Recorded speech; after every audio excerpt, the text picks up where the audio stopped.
देखिए दोस्तों, आज मैं आपको कीबोर्ड के बारे में बताऊंगा। ठीक है, तो कीबोर्ड के बारे में देखिए, कीबोर्ड का हिंदी कुंजी पटल होता है।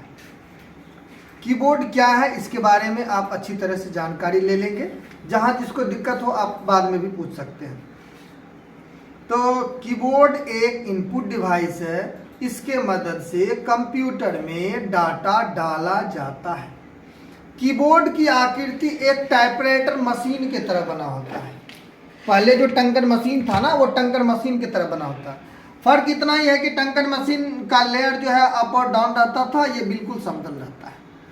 कीबोर्ड के मदद से आपने कंप्यूटर में आसानी तरीका से डाटा डाल सकते हैं। आपको मैं पहले भी बताया कीबोर्ड की आकृति क्या है, एक टाइपराइटर मशीन की तरह बना हुआ रहता है। कीबोर्ड को क्लासिफाइड अर्थात वर्गीकृत किया गया है अल्फाबेट, नंबर, साथ साथ फंक्शन की में। कीबोर्ड में किसी में 104, 107, 112 बटन भी रहता है। अब मैं आपको ले चलता हूं एक एक बटन्स के बारे में जानकारी देता हूं। चलिए मैं आपको कीबोर्ड में किस तरह से वर्क करेंगे। तो सबसे पहले हम माइक्रोसॉफ्ट वर्ड खोल लेते हैं। तो स्टार्ट पर क्लिक करेंगे, यहाँ मिलेगा आपको माइक्रोसॉफ्ट वर्ड 2007, 3, 10 ये सब वर्जन है। तो आप किसी वर्जन पर क्लिक करके इसको खोल सकते हैं। देखिए ये खुलने के बाद आपने देखिए इसे थोड़ा सा हम जूम कर देते हैं ताकि आप आसानी तरीका से देख सकते हैं।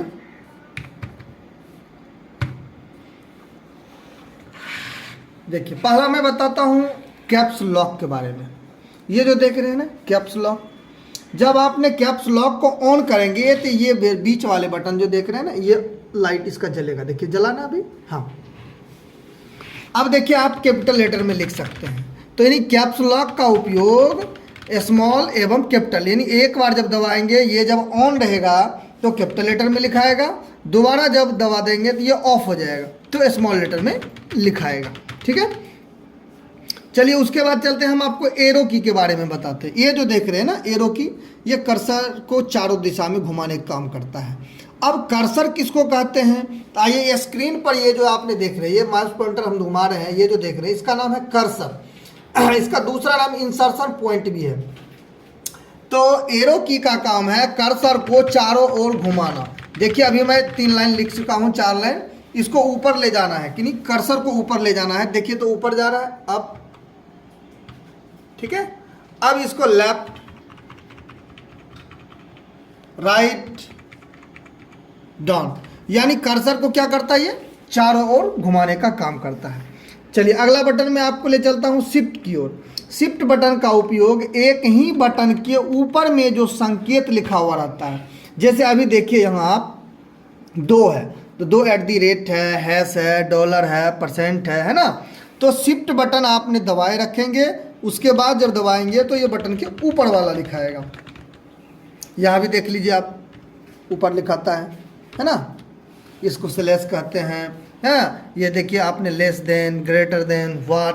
तो इस तरह से अगर आपको शिफ्ट बटन दबाए रखेंगे तो एक ही बटन के ऊपर में जो संकेत है उसे लाने का काम करता है। साथ साथ अगर आपका कैप्स लॉक ऑफ रहेगा, यानी ये बंद रहेगा, तो आपने जब शिफ्ट के साथ प्रयोग करेंगे तो कैपिटल लेटर में लिखाएगा, दोबारा जब छोड़ देंगे तो ये स्मॉल लेटर में लिखाएगा। तो आप, हमको लगता है शिफ्ट के बारे में आप समझ गए।